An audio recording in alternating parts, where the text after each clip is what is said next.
Welcome back to the channel, everybody. Appreciate you jumping on. In today's episode, we've got some great stuff, including how many companies has Ripple purchased. They've spent over $250 million buying companies. And for what? Stay tuned to find out, along with some other great stuff from Digital Asset Investor. And also, is the IRS going to be abolished? There was just a bill introduced to get rid of payroll taxes, income taxes, real estate taxes. Could this really go through? We'll take a look at that as well. Let's take a look at pricing first. Do me a favor, smash that like and subscribe button. It certainly helps the channel. Bitcoin sitting at 96,433, up from just a few days ago. It was at 91,000, up 4% over the last 24 hours. Ethereum sitting at $3,212, up 5.33% over the last 24 hours. XRP did not dip like the rest of the coins and is now up. Whoa. We are getting close to that 268 high that occurred over the last month. We are at $2.65, up 7% in the last 24 hours, up 16% over the last 7 days. Where is this coming from? XRP looking good on the charts. Can we get above that 268? Stay tuned. We'll find out. Tether to number 4 spot, $137 billion market cap. And by the way, Tether just relocated their headquarters to, I think, Venezuela. So more mysterious stuff happening with Tether. If you're in Tether, I recommend looking at some other stablecoins. Look at RLUSD, look at Circle. Seems to be some issues with Tether out there. Not financial advice, do your own research, but I'd be careful about Tether. Solana sitting at the number 6 spot, up 3.96% in the last 24 hours, $186.34. Let's dive into some news. But first, remember, if you're in Tether, if you're in and out of crypto taking profits and you need to put it in a stablecoin, I would consider some other options. All right? Just give that some thought. First, coming in from the Digital Asset Investor, this coming from Chris R0035. For years, I said escrow will go to the Treasury. What's the deal? Debt's paid, and what we hold is what is left. This man is spot on. Take a listen to this guy's thesis here. I have proof Donald Trump made a deal with Ripple Labs. Check this out. So here's that famous tweet from Brad Garlinghouse saying, "Great dinner last night with Donald Trump." But if you look up above there, Stewart, his legal officer, says, and to top it off, the beef bourguignon was really good. Now, why the heck would he say that? That doesn't make any sense. That's like somebody saying, "Oh, hey, Frankie, I heard you met with Tiger Woods last night about that golf course you guys are going to design. How was that?" "Yeah, it was good. The macaroni and cheese and Brussels sprouts were quite nice." Or witnessing this conversation. "Hey, Frederick, I heard you went out with Jimmy Pattison last night for dinner to discuss that $2 billion project you wanted to build with him. It was good. Tried out the bathrooms, took a nice fat dump. It was good." Yeah, I wouldn't know how to respond to that either. Now, something in my gut was telling me Stewart the lawyer's comment was so left field too. Very strange. And then somebody found this. So if you research the symbolism of this dish, this is what you get basically. In the late 19th century, it was a well-known custom among businessmen that a dinner featuring beef bourguignon signified the successful closure of a deal. Businessmen would often finalize a deal over a bottle of red wine, and once terms were agreed upon, then they would order beef bourguignon, a meal that required time and care to prepare, mirroring the patience and effort put into their negotiations. This tradition was so ingrained in the business culture back then that seeing beef bourguignon on the table was as good as seeing a signed contract. Well, I don't know about you guys, but I feel like that comment made by the lawyer was their secret way of saying they signed a deal with the United States of America and Donald Trump. I don't think the proof is in the pudding. I think it's in the beef.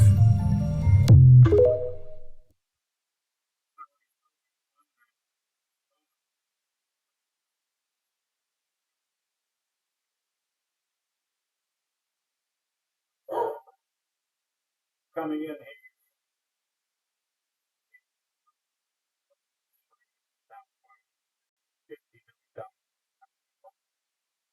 Strategy for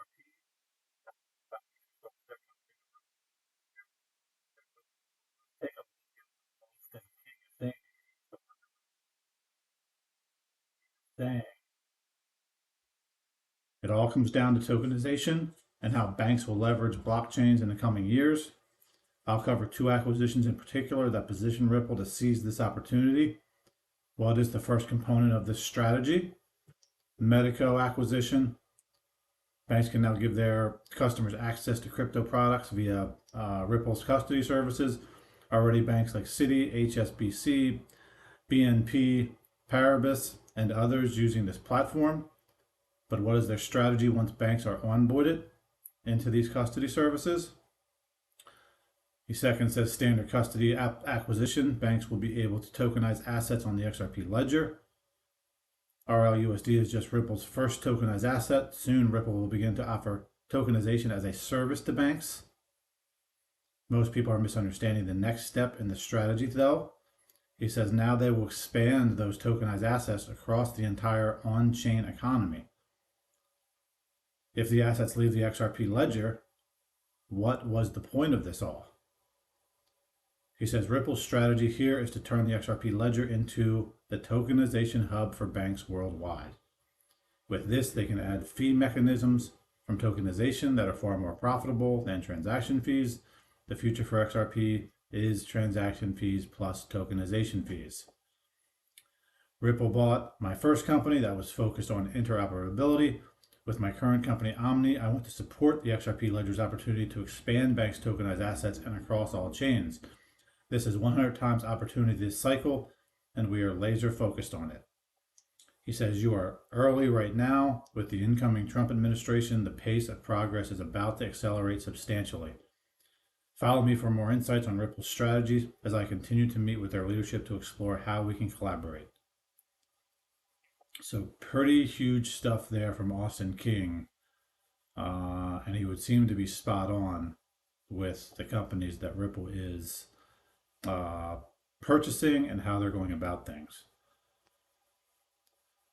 Next up, coming from Not Financial Advice, he says, is at Elon Musk the bear, the bearable guy 123?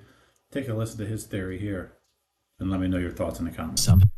Recall the connections from the last video.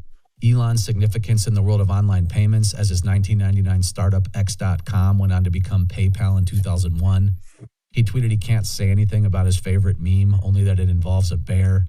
He uses terms like regulatory molasses, which is a feature of the bear's riddle. Regulatory molasses. And he even coded a video game called Lodestar, which is what the bear named his 3 essays. Anyway, due to Elon's knowledge and long-time development of digital payments, could he somehow be involved with Ripple or XRP?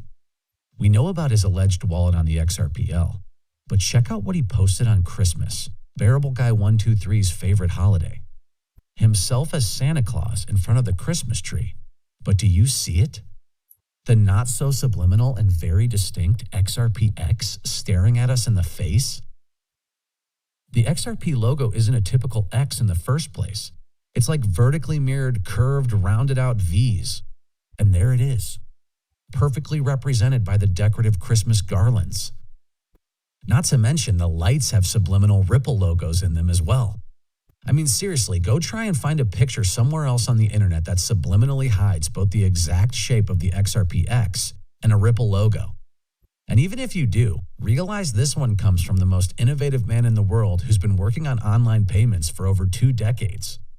Like, isn't this exactly what someone like Bearable Guy 123 would do? Post a Christmas riddle with a hidden XRP message?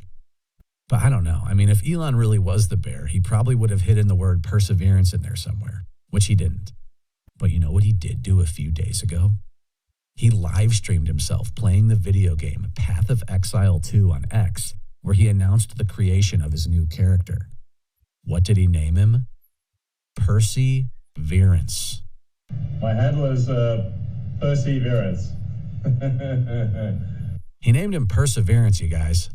And I'm not going to sit here and flat out tell you that Elon Musk is Bearable Guy 123 because that still feels like a long shot, but he just seems so unusually close to the main themes of The Bear, and I'm not sure what to make of it yet. So he just said that's a long shot, but could Elon be involved in XRP? I think very much so. I mean, look, this guy creates everything, and he's worked for PayPal. He created PayPal and sold off. And now he's developing X payments on X platform, X money. Who knows? The mystery will continue to unravel. Coming in here next from, let's see here, Mario Nawfal, Congressman Buddy Carter pushes to abolish the IRS. The Fair Tax Act of 2025, introduced by Rep. Buddy Carter, proposes eliminating income, payroll, estate, and gift taxes while abolishing the IRS altogether. In its place, a national sales tax managed by individual states. Supporters say it promotes freedom and fairness by simplifying taxation. Critics worry it could shift the burden onto lower income households and drive up consumer costs. This bill could reshape the U.S. tax system if it clears Congress. Whew, long way to go, but certainly like the sounds of that. Recall the connections from the last Abolishing the video. IRS. Elon. I mean, if they can do that and get and eliminate income, payroll, taxes, etc., that would be pretty huge. Coming in from Smoke Dog here, he's got a great tweet. He says the work will begin on day one. According to the statement by the vice chair of the FDIC, the work around tokenization and digital assets in the U.S. will begin on day one, January 20th, confirmed. This is why regulatory clarity for digital assets in the United States will occur rapidly. I just love how all these agencies are now falling into line because of Mr. Trump and because of the change over here come January 20th, which is less than a week away, by the way. Solid intel here says Trump expected to issue executive orders pertaining to crypto on day one. Chad Steingraber continues that theme here and says Sachs and members of the Trump transition team have been working closely with crypto leaders to finalize a legislative strategy, and Trump is expected to issue executive orders on the first day of his presidency that may address issues including debanking and the repeal of a controversial crypto accounting policy requiring banks holding digital assets to count them as liabilities on their bank's own balance sheet, according to a person involved with the conversations. That is Sob 121, I believe it is. He goes on to say the Trump team has made it very clear this is a priority, the person added. So, wow, we could be looking at a less than a week away on some of these executive orders that could open things up tremendously. Let me know what you think. Will this happen on day one? Will we see an executive order impacting crypto? Let me know your thoughts in the comments. Do me a favor, hit that like and subscribe button. We will see you on the flip side.